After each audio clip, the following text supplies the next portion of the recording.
Hey Steve, hey Rob. I made this for you because I'm still trying to identify this particular tomato, which either could be a Roma or an heirloom beefsteak. And for instance, this one. This one's real ripply. Yeah, I know, it got burned. This one's real ripply and tends to bloom really fast in the center. Of course, I lopped it off. This one, it's leafier, it's like a potato leaf. And some of them I did sugar, and I did, of course, basil. It's coming out beautiful once I transplanted, and I'm starting to do a lot of companion stuff. Some of them I dropped really low just because I had so many tomatoes. Some I didn't do as low just to see if that was a way to go, and just experimental. And then some of them I did molasses, and then I added the calcium. So when she told me to put the soil prep in, another topic is this was a mulch. She told me to do about an inch, which I did, half an inch. And then I started busting out these basils next to it, which she told me to do. And Colette's a really, really, really good grower. I have a lot of test bunnies going. This is thus far after I coincidentally burnt all my leaves. Sorry. And then I lopped off some of the jalapenos, which I like that result because it's coming up in the center. And there's one that got a little fried by my newbie mistake. And here's my southern collards or kale. Yeah, I don't know. I've grown collards before, but not the leafy edge. I'm assuming that these are a kale. They have a thick skin, and I've done collards before, and I really like the plant itself. It does really well in the heat.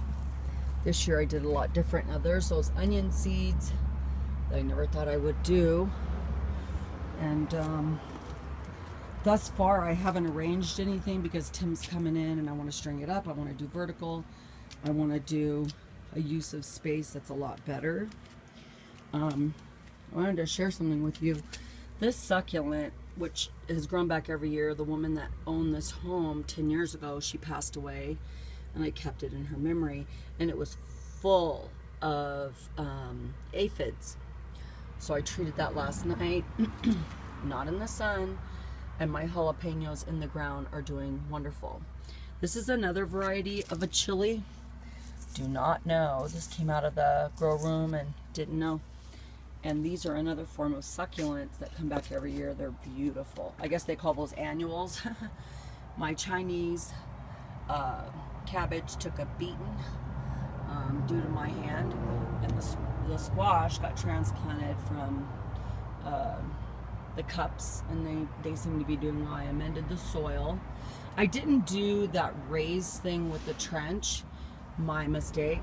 So I'm gonna wait till the sprouts come up and then go from there, correct that. Here's all those babies that are still doing really great. I think I'm gonna drop these lower, cut these stems off and drop them really deep, deep, deep, which I did yesterday.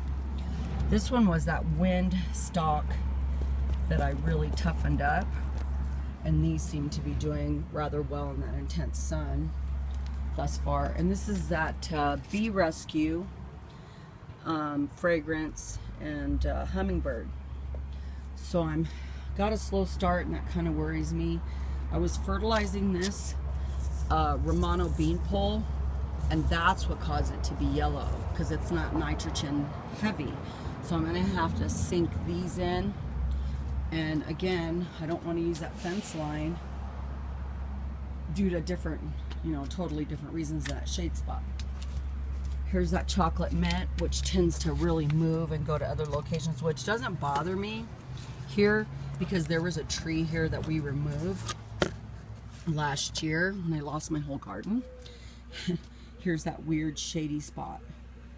I'm still trying to figure out what I'm going to do there, but it gets some sun, but then it gets a blaze of sun, so I have to be really careful. There's my onion tower, and then I tried making a garlic tower. That didn't work out so great. I thought it would sprout and the temperatures could be off, so I might pull them out of there and try something different, but that's what's going on thus far. And I got a little discouraged with and a little too impatient. Oh, and I had a flood in my basement. But hubby's coming in, so he's probably gonna handle that. I trimmed all the vine back to control it because it gets 4 foot to 5, sometimes 6 foot tall. And it's gonna create a shade there, but I didn't want it to compete with the tomato. And I don't know what kind of vine this is. It has grown here in that woman's memory, and I didn't want to get rid of it. My HOA's having a cow about it, but they love it when it grows. And it travels very fast. She told me it could be a border protection vine if she thinks it is what it is. So I'm hoping that this won't affect it, but there's that blue spruce, indicative of the aphid. This is also another tree in the backyard, but as you notice, there's a fence line, and I'm not allowed to go above that. And I'm pushing it now, because those tomatoes are gonna get about 6 foot. Again, not knowing what kind of tomato. I don't know how high they're gonna get.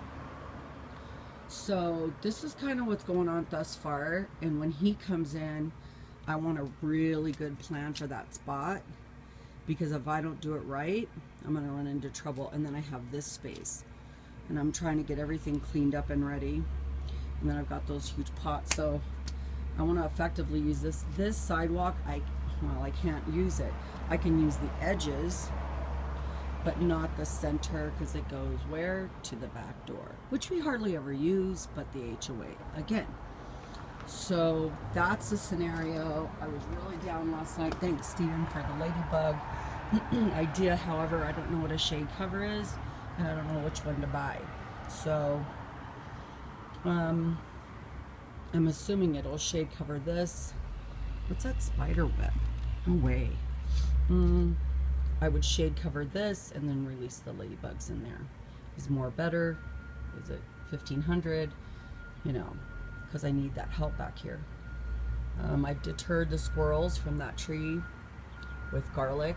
It worked really well, and peppermint. And again, I've got to utilize every square inch of this area. Sunny here, sunny there, little limited there around the edge. I would hate to put anything next to it if it's not going to be utilized correctly. So I don't want to sink any more plants until I really, really know how to stagger and space. And 18 inches around it's a lot of wasted space for me, but you know how many tomatoes I got. Any ideas would be helpful. So I'm sharing this with you guys because you're awesome. See you later. I want to get a tomato and a chili, please.